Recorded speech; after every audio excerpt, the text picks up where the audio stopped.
Hello, legends and super legends. Welcome to Veloharmony Live. We're talking about the stages 3 and 4. I'm trying to get caught up. I've got a lot of clips that I got from stage 3 and stage 4.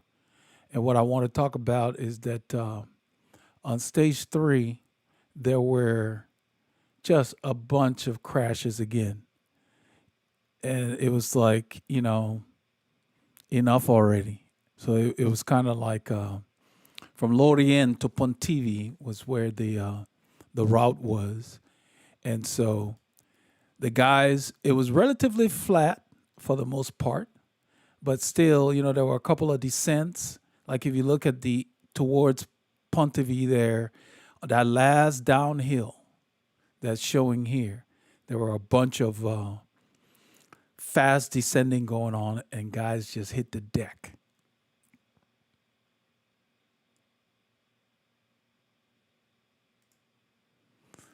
Greipel here chatting early in the race. The thing is that this was a stage for the sprinters. So all the sprinters were kind of on the prowl. This is what happened to Geraint Thomas. About, midway through the stage, he had a crash. He's on the ground there. He's got a dislocated shoulder. And that hurts. I've been there. I hurt this shoulder the same way. And actually, they pushed it back in right there and laid him down on the road. Once they got that back in there, I thought he was going to quit, but he really didn't, which was kind of good because he really wanted to see what he could do. The thing is that they put the shoulder back in place. He got on his bike, continued to ride. And, his goal was to just finish the stage and kind of see how he was doing. There's the crash I was talking about later on in the race, coming towards the finish, the downhill. And they just left the road. These guys are like taking risks. There were no wheel touching or anything. Somebody just went down and a bunch of them piled up on top of them. So they just need to be a little more cautious. There's too many crashes,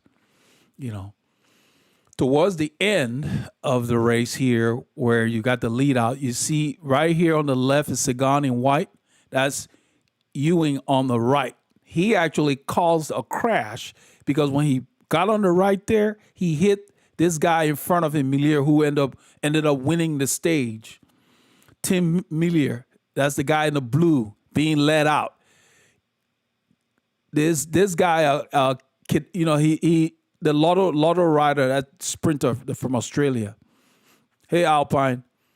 He just took a lot of chances, and when he got past Sagan here, his wheel touched this guy's wheel, and he ended up taking out himself and Sagan. Right there, you can see him going down. He's hit that guy's wheel in the blue in front of him, and he's going down, and Sagan is right in the path. So it was kind of unfortunate. Both of them slammed on the ground. People went around them. Sagan jumped up. He was upset. You could tell, but that's bike racing. And he ended up breaking his collarbone. So for the next stage, he basically abandoned the race. So it was unfortunate. And you can see Tim Millier crossing the finish line. So even the guy who was doing the lead out was actually second. That's how fast the sprint was. It's just they just need to be a little more cautious and stop taking too many risks. So the standings didn't change. Van der Poel is still in first after the third stage. Nothing really changed there. So the next stage that I want to talk about is stage 4 with today's stage. Udon to Fugères. They're still in the Brittany area of France, the northwestern area of France. And so they had a bit of a protest that was staged by the riders. This stage is for the sprinters, as you can see. There's nothing significant as far as climbs. And so these guys stopped the race among themselves. Greipel actually, because the riders, there was no real there was no solidarity. Not everybody wanted to protest. But Greipel rode to the front and made them stop for a minute to protest the stages and the way they said that the stages are risky and so forth. But, they're professionals. They need to take more caution, but they stopped the race for a minute and then they continued. And once they started going again, they were in full blown. They had sprints throughout the race that that quick step team led out Cavendish. So, they let him out so well during the middle sprints that he didn't spend a lot of energy, but he basically showed that he was on form. So most of there was a breakaway of 2 riders that stayed away until the last 2 kilometers, and then the guy was caught. But his name was Van Moore, the one that he broke away from his partner because his partner wasn't helping him. After the pack got closer, he didn't really want to expend any more energy.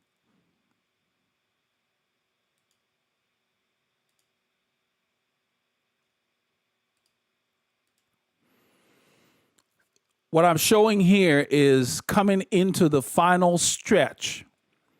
They're being led by the Alpine team. What's his name? The Julian Alaphilippe took a strong pulled off, as a lead out.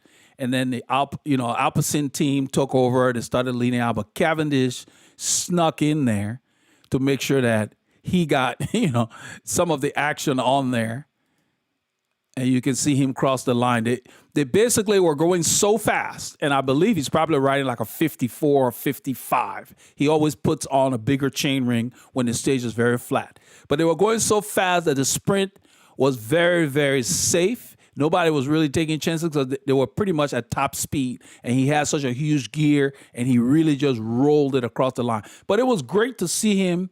I think it's been like 4 or 5 years since he had won a stage in the Tour. He had a lot of injuries and different things. He was with other teams, so it was good to see him come back and show his form. So it was an uneventful stage, but basically they were saying that the race is getting too risky, so that the organization needs to be more cautious when they're picking out the courses and so forth and so on. But I think they need to restrain themselves instead of everybody trying to win or, get these sprints, the little primes that they have throughout, the route. They're just taking too many risks and they're causing a lot of crashes, Hey, Michael. Michael's here. Cesar. Good to see you guys here.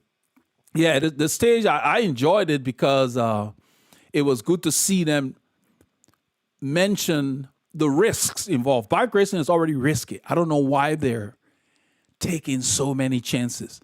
Not everybody can be at the front at the same time. It's really that simple. And these guys are just sliding off the road. There's nothing really impeding them per se. The crash yesterday with the Lotto rider, McEwen, I think.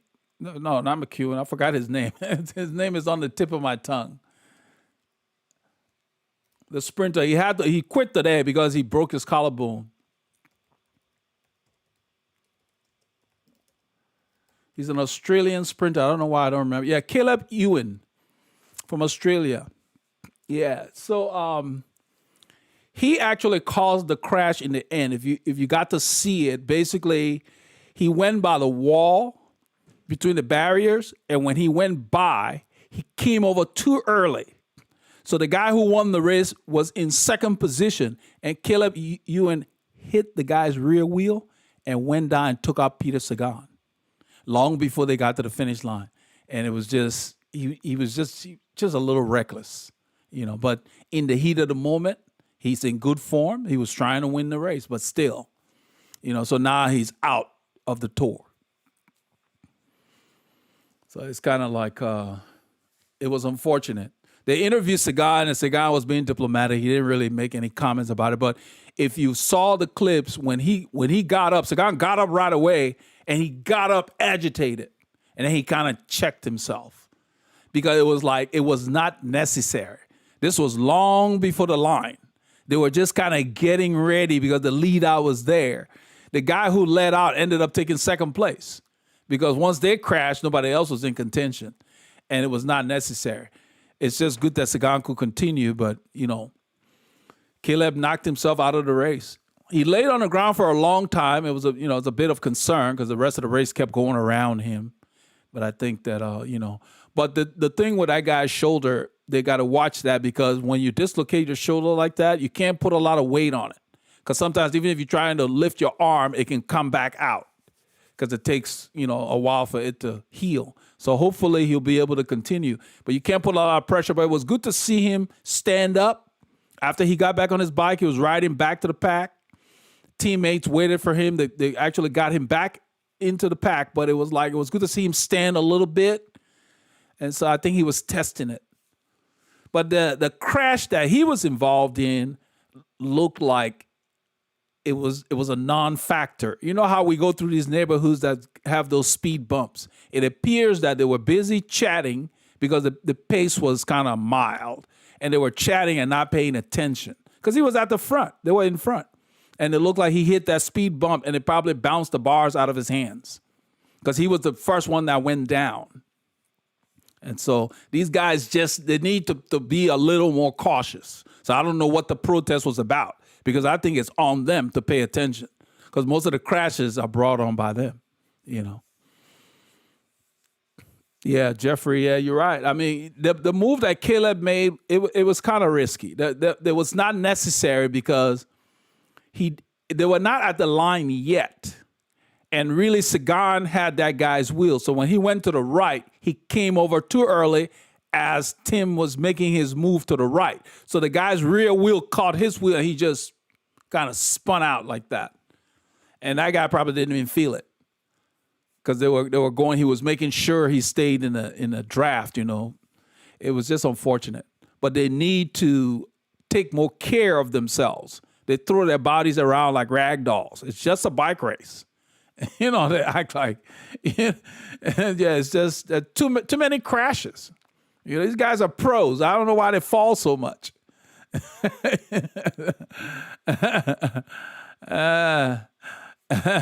So Jeffrey said I see you had a shoulder. Yeah.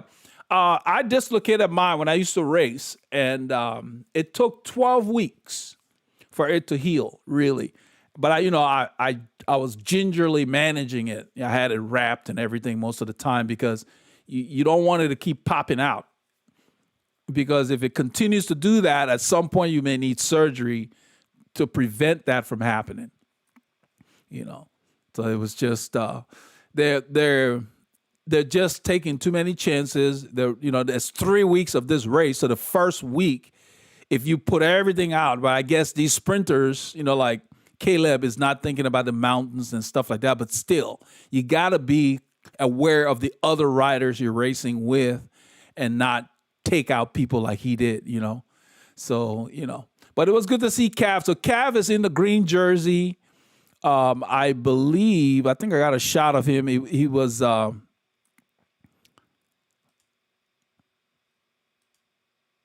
he's in the green jersey, and his, that guy, Matthew, is still in the yellow jersey. So Cav got the green jersey from his teammate, Alaphilippe. But he was very, very happy when, so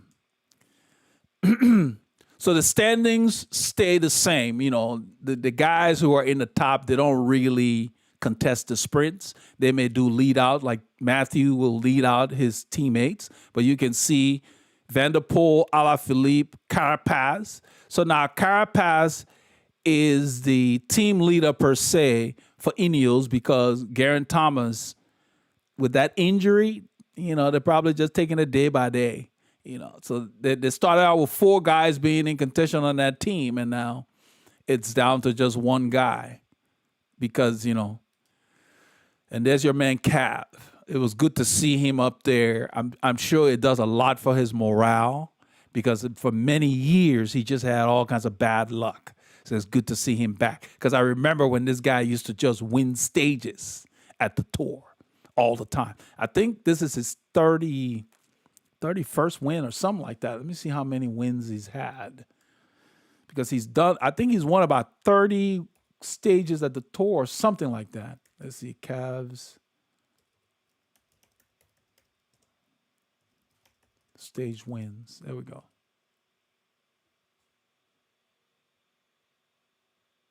Let's see how many I know. I think this is like 31. Yeah, he's won 30 stages, and this is the 31st. So that's good. So hopefully tomorrow is the time trial, stage 5. So I'll try to keep up with that and see who really puts, because that's where you're going to see the GC shake up if there's anything going to happen there.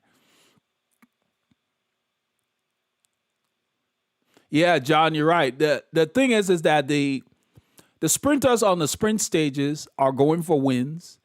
A lot of the GC guys are trying to stay out of trouble.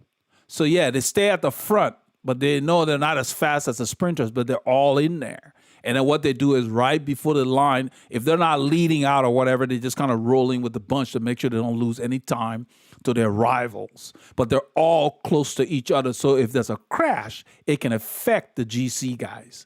But the GC guys have to be up there if they're really thinking about going for the general classification, because you can't sit in the back and then something happens and then you lose time. Unless you're if you're within 3 kilometers, but still, even that, you don't want to give bonuses to your rivals. So they stay close. Hey, my brother's here. Hey, Paul, welcome. So it was just kind of, for me, for somebody who rides bikes myself, I just find it, especially in the Tour de France, they seem to have a lot of crashes. I have mentioned this before about other races, but they just seem to be too focused on getting results versus being safe at the same time. And so it was kind of ironic that they stopped for 60 seconds to protest all the crashes. Well, except for the lady with the sign, the other crashes are being caused by you guys. So you all need to work it out. And so there was not a whole lot of solidarity. A lot of the riders did not want to stop for 60 seconds, probably for the same reason I just mentioned. We're professionals, we're taking risks, we're crashing. Who are we protesting? And so Greipel, I guess, is one of the enforcers, so he rode to the front, and then he talked to Alaphilippe, and then they went ahead and stopped. I don't know what that's going to accomplish, but a lot of the riders were not in favor of it. So they stopped, and then they started racing. And once the racing started going, it was pretty hot. But it's good to see my man Cav back up there, because, when things are not going well, you can be down, depressed. Who knows what he's been through all these years. And it's good to see him come back and show what he can do. The last stage, I was listening to some of the background information, and they were saying that he had put like a 55 chain ring on his bike, because of the stage, the last stage that Caleb Ewan crashed out of. So they put those larger chain rings of a 5511. That's a monster gear. So when you're in the 40s, 45 miles per hour, yeah, then you can roll that gear, and that's kind of what these guys are pushing, when they're rolling their stuff like that. So it's kind of good to see that. Yeah, it's just so it's good to see that he's able to come with this team, because this team got a lot of riders on there. So he's been able to bring his experience, and so it's good to see him come back and show what he can do. I'm sure they got other stages that he was shining. And of course, if he finishes the Tour, the Champs-Élysées, that's another opportunity, because he's sprinting really well. He's picking up sprint points during the stage, and then at the end, he's still able to be the first across the line. That was a fast sprint, and they were going pretty much full speed before they got to the line, because they just rolled across the line. He was the fastest. Nobody came around, and he had a great lead out. So he's with a good team, that always helps the morale. So I will try to keep up with these stages. Since that, that's why I'm using screenshots, so I've got different shots, and I haven't had any hassles with using that. I've looked at some of the other channels. I'd sent some notes to some of the other guys that do commentary on here, and it seems like it's okay for you to do screenshots and not video per se. So what I do is I use Eurosport or GCN, because I have the Eurosport thing, and now GCN has a GCN racing thing. So I use them too. So that's kind of cool. So I can get it early, put this stuff together, just kind of follow the tour and kind of give my insights into what they're doing. And I think that this format is pretty good. So I will get enough shots to where I can still kind of show the main points. And I think the message will get across for those of you who didn't get a chance to really watch the tour per se. So it's been kind of cool that I'm able to do this. Let's try to keep up with these stages. So tomorrow's a time trial. We'll see who sits in a hot seat for the longest, But these guys, there was one part of the race today that were doing like 60-something kilometers an hour. I mean, that's like 40-something miles an hour, just cruising, They're trying to wind things up. The sprinters teams are trying to catch the breakaway. And they did. They caught the breakaway guy within about 200 meters from the line. They pretty much caught him and then passed him, and those guys blew past him. But it's kind of tough to win a breakaway on a flat stage in a breakaway because you got too many teams that want their sprinters to get there. So a lot of the guys that break away on these kind of stages, they really just do it for publicity. The guy who was he's a young rider, just started the tour. I think his name was Van Moor. I don't know if I have his clip here. But Van Moor, he was swallowed up at the end. Let's see. But it was sad to see. He'd worked the whole day with his partner, and then he broke away from the guy because the guy didn't want to expend any more energy because he didn't feel that they were going to succeed. Let me see if I can find the clip of him.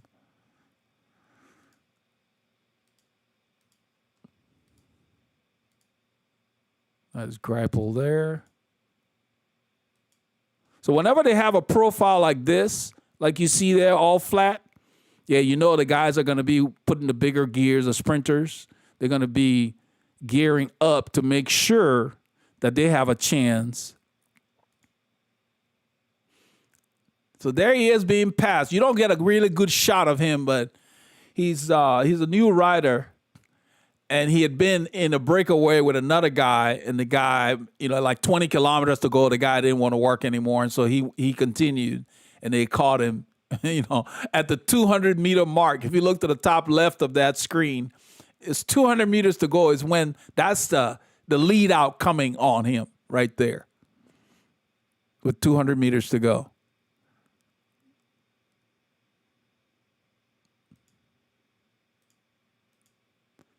And that's where they swallowed him up. And you can see Cavendish had a little bit of time to put his arm up. But, nobody was doing anything risky because they were already going so fast, So it's kind of... John Bailey says, been looking for the sign lady here in LA, but I haven't seen her. Better chance of finding office remains. They can't find her in Europe either. They believe she's from Germany. And so if so, she's probably gone back home, I mean, she didn't do it intentionally. I think that, I don't know what they're going to get out of it, but they were just trying to make a point. People need to stop just interfering with the race. So now, yeah, John Bailey says, would Caleb out, Cav will have a better chance at more wins. Caleb was sprinting really well. So I don't know why he took such a chance, but, and that's the thing that gets me, At those speeds, you got to be even more careful about hitting a wheel because you can't recover. I mean, he just went down. It was like this. He hit and then, there's nothing he could do about it. And he must have hit the ground pretty hard because to break your collarbone, that means out of your arm was outstretched or something, And he just lay there for the longest time. I was surprised that Sagan didn't get hurt because they slid all over the road. It was just, it was something that could have been avoided because he went all the way around Sagan and then tried to get on that guy's wheel. Well, Sagan was already on the guy's wheel. So he was going by Sagan because he was moving pretty fast. So he was sprinting well. So it is unfortunate for him and the team, because they brought him there to win some stages. They got to. So let's see here. I see a comment from one of our regulars on this session. Alpine says, a while back I heard Lance making a comment, no helmets being optional on climbs, and that back in the day with no helmet, cyclists could expose their personality more. Yeah, that was probably before the death of Fabio Casatelli, a very talented Italian rider. He was riding for Lance's team, actually the Motorola team at that time. It was in the 90s. When they introduced helmets into the tour, they initially allowed the riders to take off the helmet on the alpine climbs when it was hot. Nowadays the helmets are so light, they've improved so much. But back then, yeah, they could take it off, give it to the team car or whatever, and climb without a helmet. And so, yeah, what he means is you could see more, I guess. But still, you put on your glasses. I mean, what are people going to see? But I think climbing without the helmet is fine because they're not going that fast. They're putting out a lot of watts. But yeah, alpine climbing, but then to descend, I mean, I'd put on a helmet to descend because you go really fast and some of the descents are tricky.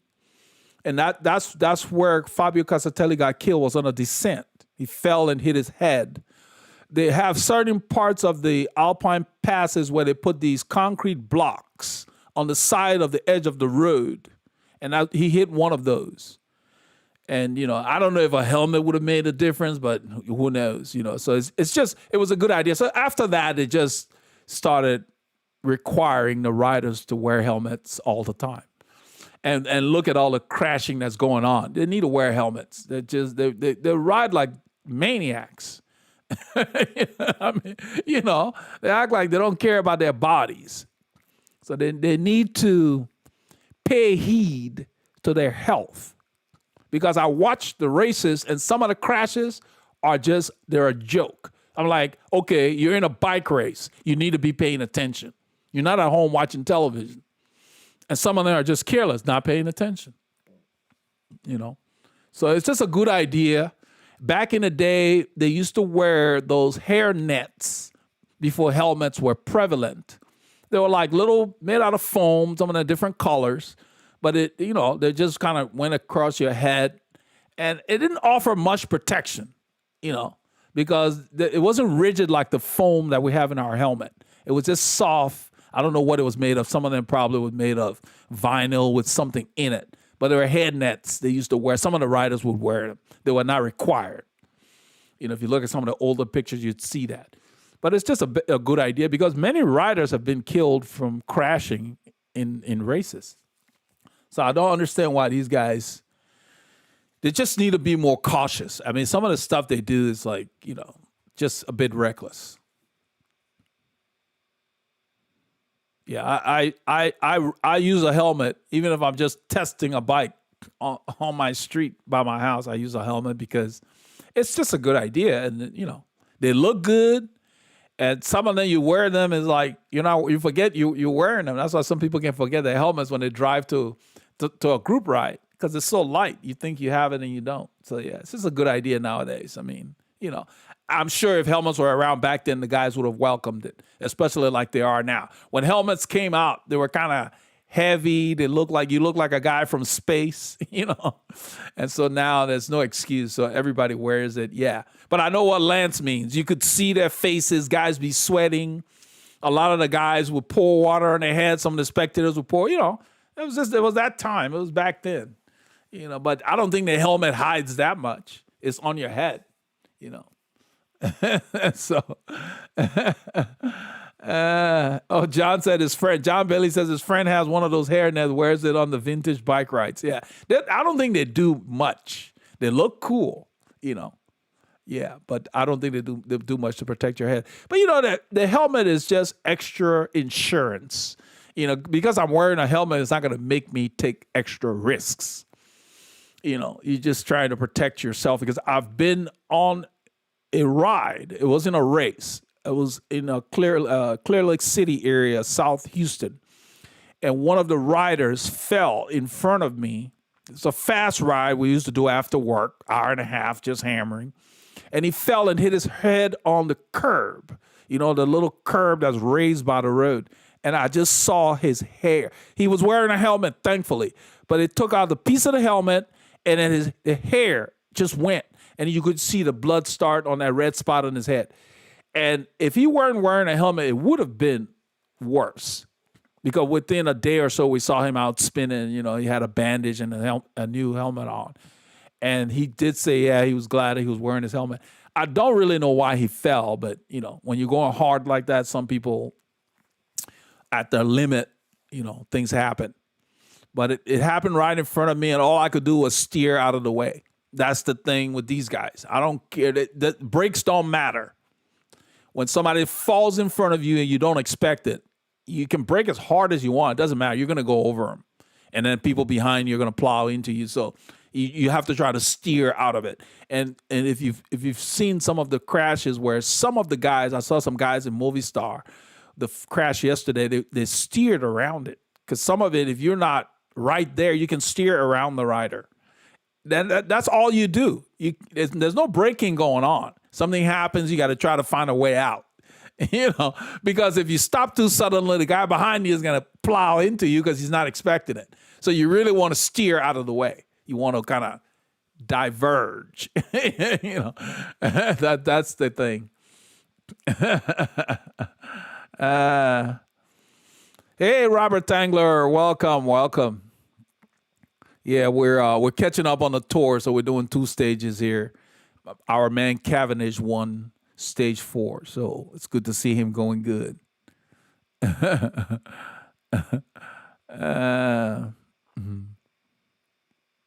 So Tony Baca says, Lance Armstrong once said that spinning more than 100 RPMs for more than a short time is inefficient. Wanted to get your take since you like to spin at a high RPM. It's funny, he may have said it at one time, but after his diagnosis, once he came back, he was riding with high. I don't remember him saying that per se. I don't remember reading about it or anything. But I remember that when he came back, he was spinning very high cadences in most of the tours that he won. The efficiency of whatever RPM you choose to use really comes down to you and how much preparation you've done to be able to get efficient at that cadence. So I think he may have just been saying that as a general guide for most people. So I don't spin at 115, 120 RPMs for very long times. So if you watch the group rides, my cadence varies because the group does different things. I'm not going to be spinning at 100 RPMs when the group is slowing down. So I think what you see on there is I'm spinning when, let's say, the road goes up, and at that moment I feel like it's better for me to spin versus pushing a heavier gear. I'll spin for that effort for however long, if it's 15 seconds. Like if you watch the video where one of the recent group rides where Paul filmed me catching the guys on the climb and then going off the front, I was around 100 RPMs. But when I'm doing that, you don't have time to look at these gadgets. Cadence is my main display when I'm riding. I have several training pages on my Garmin, and cadence is the first thing I have there. Then I have power and then heart rate, and then I have the ascent. And I probably should do a video on my screen layout. I put the ascent on there because I want to know how much climbing I'm doing on a ride, because that really translates into generally how hard the ride is. A lot of the rides that I do by myself that are very flat, I don't care about that because it's flat. I'm spinning. If it's an easy day, I know it's easy. But if I go with the group, I want to know how hard I'm working so I can know how to load up for recovery, because I don't load up when I'm not riding. If you do that, you can gain weight, even though you're training. So keep that in mind. You can't be off the bike for 3 days and then be carbo loading because you're not burning it. Okay, so let's come back to your 100 RPM thing. Don't pick a number per se. I think Lance was just doing something general, and you have to go with the context of his conversation at that time. So, for example, high cadence is best used when you're accelerating or opening a gap or whatever, and you feel like that's what you want to do. You don't always have, but you're not going to be dropping anybody at 60 RPMs in any gear. It's just too low. You might as well be a diesel that's advertising what you're doing. So that's the reason why riders use a high cadence, because it's an explosive acceleration. You open a gap real quickly, and then the people that try to go with you have to work to close the gap that you open quickly. And that's what I talk about all the time, the different kinds of riding. If you do a group ride where the ride's steady, it's a different kind of effort than if you do a group ride where there's a lot of jumps or accelerations, like these guys ride in these races. That's the reason they ride like that. They're trying to, we call the phrase break the elastic, meaning that anybody can hang on if you go steadily, but if you keep accelerating, say, to 28 miles an hour, slow down to 24, go to 32, slow down to 26, back and forth, people can only take so many of those accelerations depending on their fitness and what kind of riding they've been doing.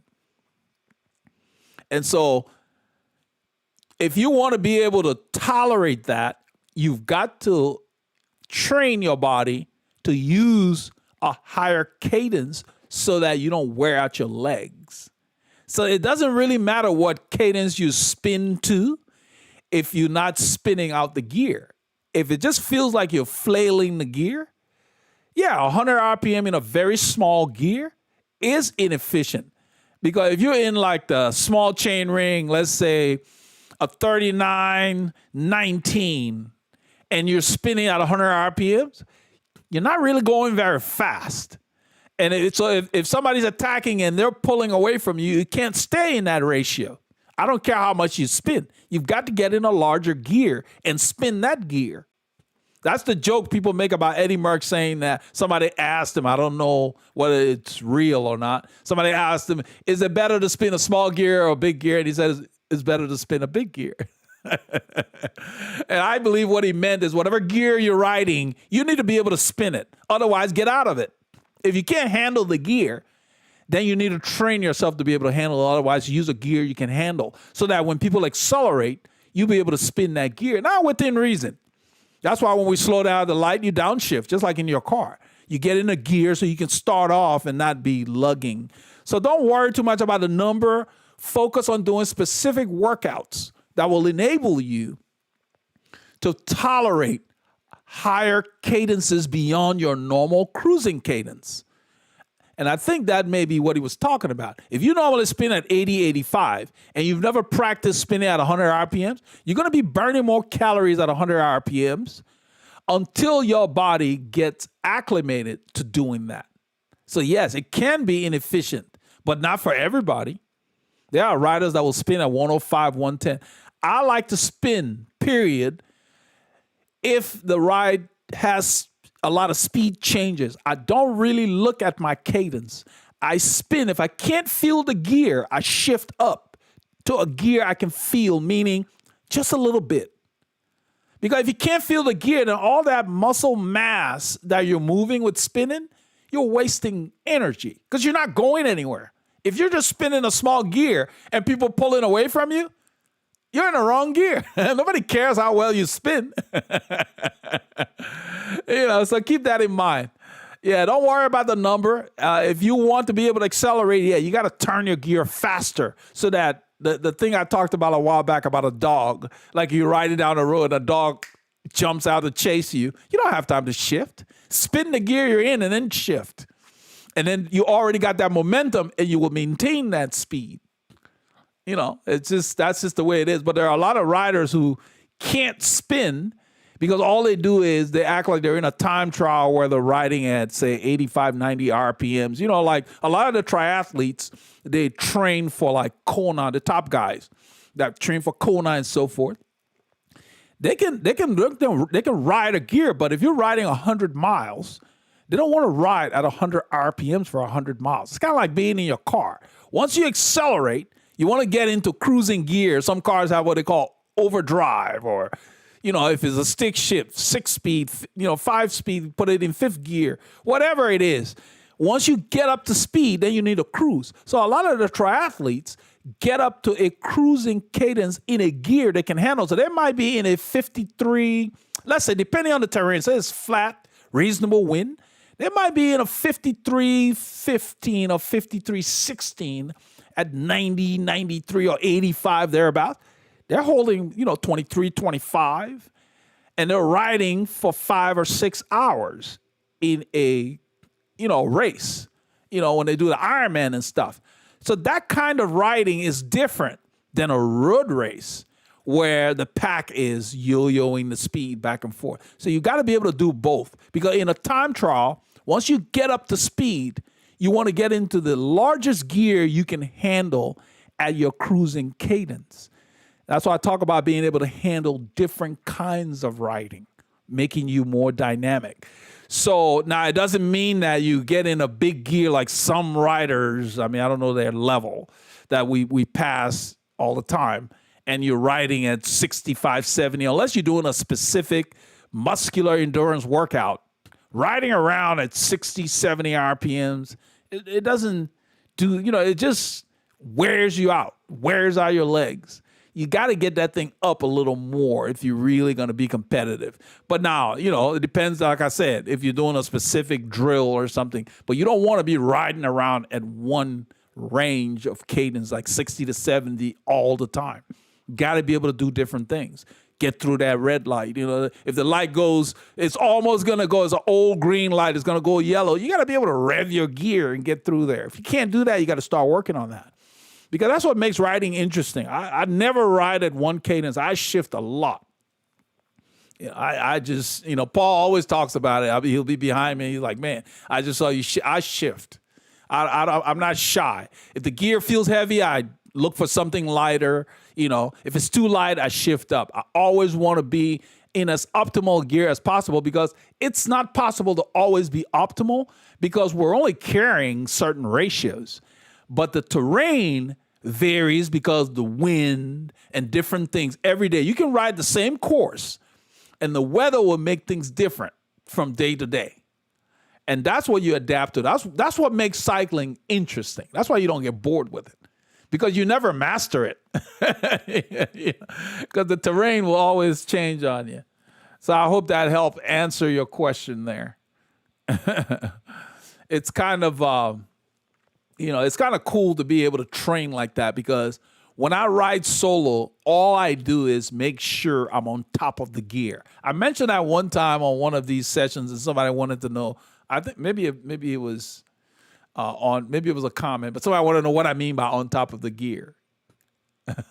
On top of the gear means that if something happened and you needed to go faster, you can turn that gear faster. You're not behind it. You're not lugging. You're not carrying it like luggage. Whatever cadence you're doing, you can do more. Then you're in the right gear for you. And so a lot of times it's best to just find a gear that you can go from like maybe 75 to 95 easily, especially in the bunch. If the speed is not that dramatically changing, you just find one gear and sit in there. A lot of times when we ride with those guys, I'll be in a 19 or a 17 with a 53 up front. And I just sit in those two, especially on Fish Creek, because it only goes up to like 3% or so at the overpass, 3.5%. So most of that, I can go to the 19 and just spin when they're pushing like a 16 or whatever. Now, the people that are pushing the 16 or whatever, unless they've trained like that to be able to tolerate it for that period of time, if they're doing something new on the group ride, that's where you can wear out your legs. Because if you're training in smaller gears and then you get with a group and you start using gears you normally don't ride in, that can create problems for you. A lot of riders do that because they see other riders in the group on the big chain ring or whatever. Most of the time when I train, I'm on the 39. Doesn't mean that the ratio is small. A 39-14 is the same as a 53-19. But most of the time when I'm training by myself, I like to ride from the 17 down to like the 14. I ride those because in the areas that I train in, we got up to like 6-7%. Like if I go to Cameron or whatever, I like to climb in those gears because I can rev them up. Because revving the gear really works your leg differently than pushing the gear. And I've mentioned it before. You do 240 watts at 60 RPMs is completely different on your legs than 240 watts at, say, 100 RPMs. You know, you can do that more frequently. You guys saw the stage 2 that I did the analysis of. Van der Poel went full gas the first time they went on the circuit. He got the points, that 8-second, time bonus. Then they went around, did about 9 miles, and came back. He did the same thing again. So had he not, first of all, he's got the talent. Second of all, he's done enough work to know what effort he can carry for the period of time. That's what you have to do. That's why I talk about it. Don't be concerned about other riders. Focus on yourself. Know what you can do. Those of you who have power meters, know how long you can hold a certain wattage. Then when you're doing stuff, you'll know. You don't have to worry. Know how long you can tolerate a certain heart rate zone. Because regardless, he was probably riding 500 something watts or so. And probably in zone 4 to zone 5, probably for him, probably zone 5 or whatever I consider your top zone. Some people use 7 zones. I just use 5 because you're just splitting the same zones when they go to 7. But he was going full gas, but he knew what wattage he would hold on that climb because he went right after the 10% area, 10% grade. So you got to know yourself. That's why you ride your bike, to know what you can do. And to know when to say, you know what, I'm not ready for that effort. I'm going to either sit in and let this person play, or I'm going to let this group go because I haven't trained for that. And then you try to train for that. And the next time you come, then you can go. Or you can just try and see how long you hang. Nothing wrong with that.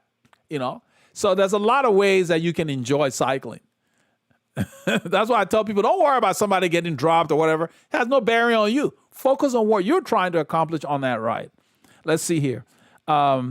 Patrick, welcome. He said, watching these stations now are now part of my daily routine. Now I love it. I'll keep doing it. For the tour, yeah. And then maybe for the Volta, I'm going to put a schedule together to where it will be a regular thing. I'm trying to do it at 4 because of the people across the pond, because it's probably like 10 or 11 there.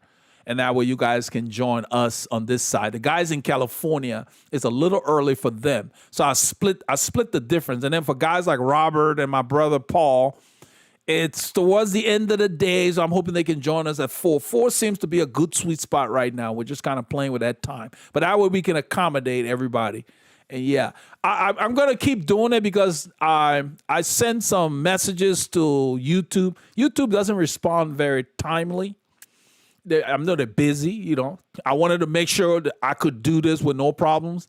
And then I also looked at some of the other channels. Then they have channels on YouTube that talk about copyright and all that. And all of them said that, yes, you can do screenshots. So this is my 3rd one, and I haven't gotten any problems or complaints from YouTube. So the way I'm doing it is I have a subscription to Eurosport. So I'm going to use GCN, just use the shots. It seems like the pictures, the images are fine. It's video that people complain about, so I'm going to use enough of these to where I'll be able to show the main things of what's happening in the races. And so I'm streamlining it and working on it and cleaning it up, getting it better and better. So we'll get there. So it's kind of cool to know. So it was like a trial run to see if I would have any problems with YouTube on copyright, because I really like to watch the races. And sometimes when I watch it, I feel that as great as Phil Liggett and Bob Rowe are, they don't cover certain things. And that's fine. I understand that. Bob Rowe's into telling you about the history of the towns that they go through. That's what he's into. He gives good research about that. But I want to talk about the tactics and why is this person doing that? Like my thing is, yeah, you're being paid to ride a bike. You're not being paid to crash. So they need to be a little more cautious among themselves. So when they stopped for that minute, they should have been talking among themselves to stop taking too many risks. Kind of like we do on a group ride. If you think about it, if you go on your group ride and somebody is reckless, that's the first thing you say, hey, man, watch out.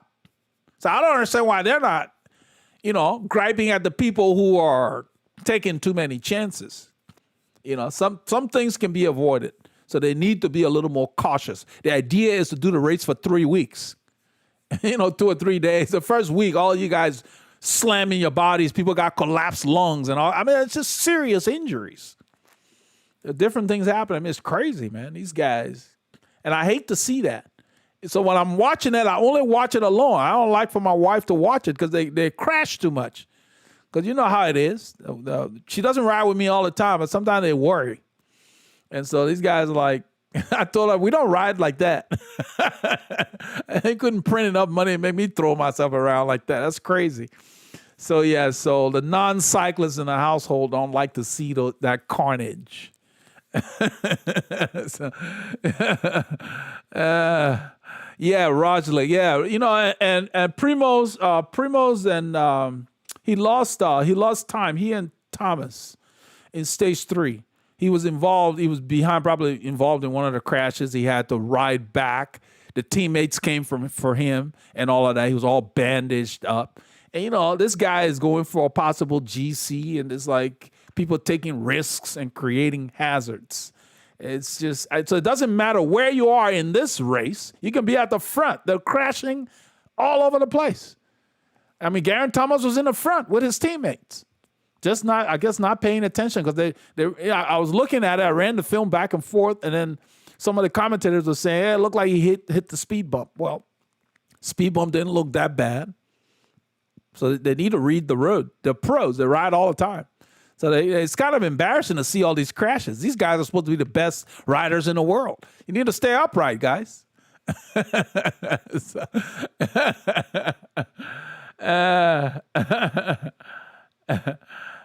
read a comment that he should always ride padded up like he did today.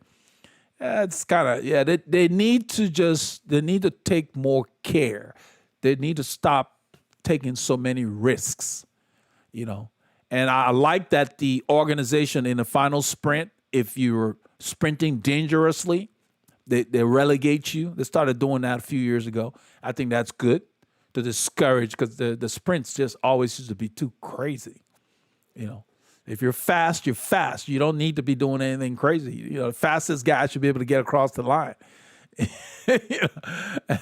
That's the stuff. Yeah, I mean, I like to watch them, but sometimes I cringe when I see all these crashes. I mean, these guys were sliding all over the road, sliding in the ditch. There was some lady holding her baby. She had to jump because she was a spectator standing in the grass on the other side of the ditch, and they crashed and they were heading towards her. It's just, it's one of those things, man. But hopefully they will calm down. They get too excited, It's the first week and everybody wants to make good. It's a big deal, You do well in this race, you get a contract for the next year and so forth. So it's kind of, it's just they need to take more care.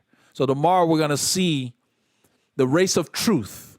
Those of you who want to get fast, time trial training can make you fast. If you notice, a lot of the time trialists are also some of the top guys in the road stages, because it makes you strong. Be able to ride a large gear at a high output for extended periods. You basically start doing what they call interval training with that, So it's kind of, that's the kind of training this time of year. It's so hot, you go out for a short ride and just give it a stick and come back. Yeah, I went out for my first ride in 9 days today. So it didn't seem that hot. It was really weird. I took my clean canteen bottle that I showed you guys the last time, made out of aluminum, and it's insulated. Had ice and water in there. I just took water with me and rode for a couple of hours. It was nice. It was like 75. We've had a lot of rain the last few days regularly. It's almost like we're in Florida, like Tampa area. Every afternoon it rains. That's kind of how it is here right now. And so it's kind of dropped that heat a little bit. So it was actually very pleasant. So we should be able to get a film of our ride this weekend, but I'm going to be doing these analyses. I like just this setup right now, and I think it's going to work really well. just get more clips of the stages to walk people through and, explain what these guys are doing. Because it was good to see my man Cav get back up there. Because, so he can get back and show these boys what to do. So we're going to wrap up, guys. I'm glad that you all were able to join me. We're going to be doing this daily at 4 p.m. Central for the Tour de France. So that way we'll get started on that, and then we can kind of work around our Q&A and other things, maybe squeeze it in when we do the Friday session or something. We'll find a way to make it happen. But those of you who can join. Dwayne. He said, I'm late. Wait for a super cat. Dwayne, well, the only thing you missed is on the screen there. My man Cav won this stage. We talked about all the crashes. But like I was saying, we're going to be doing it at 2 p.m. your time. I believe you're in California. So 2 p.m. your time, every day for the tour, we'll do these recaps on there. Just kind of maybe 30 minutes. We can kind of get caught up on that. And that way we'll go. And then some of the races coming up, this kicks off. People seem to like it. I got a lot of notes about it. And so maybe I'll do some of the Vuelta and some of the other things. That's why I went ahead and got the subscription to Eurosport. So I can get the European feed and not depend on this part of the guys on this part of the pond. Yeah, somebody says, what you said about riders being more cautious makes sense. They should also police themselves. Yeah. Yep. No problem. Go enjoy your ride, man. Do a quick ride. Enjoy your ride. But they need to police themselves. They're taking too many risks. They need to chastise the guys that are taking all these risks because they're endangering everyone. They're having serious injuries, collapsed lung and all that kind of stuff. I mean, that's not cool. So it's kind of So hopefully you guys can join every day. I will schedule this. I would start scheduling them so that way you'll know and you can do like a reminder kind of thing. And that way we'll get on with it. Thanks, Dwayne. Sorry you were late, but you can always do the replay and you'll see all the stuff. John Bailey, thanks for joining us. I haven't seen you in a while. So this time looks like it works great for the guys in California, but I really wanted to accommodate the people across the pond as well. Because this will be about 10 o'clock for most of them, between 10 and 11, 9 to 11. So we'll be able to do that. So look out for more. You will see make sure you have your notifications turned on. And I'm doing what is called a subscriber mode. So all the subscribers can get their comments and questions in because we're getting a lot of non-subscribers, so I want to give subscribers preference. That's what that is. Yeah, 5 years. You got that right. I was happy for my man Cav as well, Dwayne. 5 years is a long time. So every day at 4 p.m. Central, we're going to be doing it, kind of a wrap-up of the stage. I will go ahead and start scheduling that. And should be interesting to see. Because I watch the stuff in the morning, and then I look at the highlights. So I follow the tour because we have it here locally as well on Dish. NBC Sports on cable. So I get that as well. So it's kind of cool. But those crashes are too much. Yeah. K Black, you're welcome, man. Be here tomorrow. Everybody, 4 p.m. every day for the Tour de France. And then going forward, what we'll do after the tour, we'll schedule like our Q&A and other things. I'm working on a schedule, and I will have a standing schedule for these live feeds because they basically become a video for those who can't join us. They can basically catch up as well. So you guys take care, be safe, get your K's in, go get your short ride or somebody going for a short ride. Alpine. Enjoy your ride, be safe out there and get your K's in. I'm going to ride every day this week to get my body jump started because I took off a lot of days just to let my body catch up because I was back off on sleep and all that kind of stuff. So it's good to be back on the bike. You know how it is hard to get back when you've been off for a while. So be safe out there and keep those doctors fired.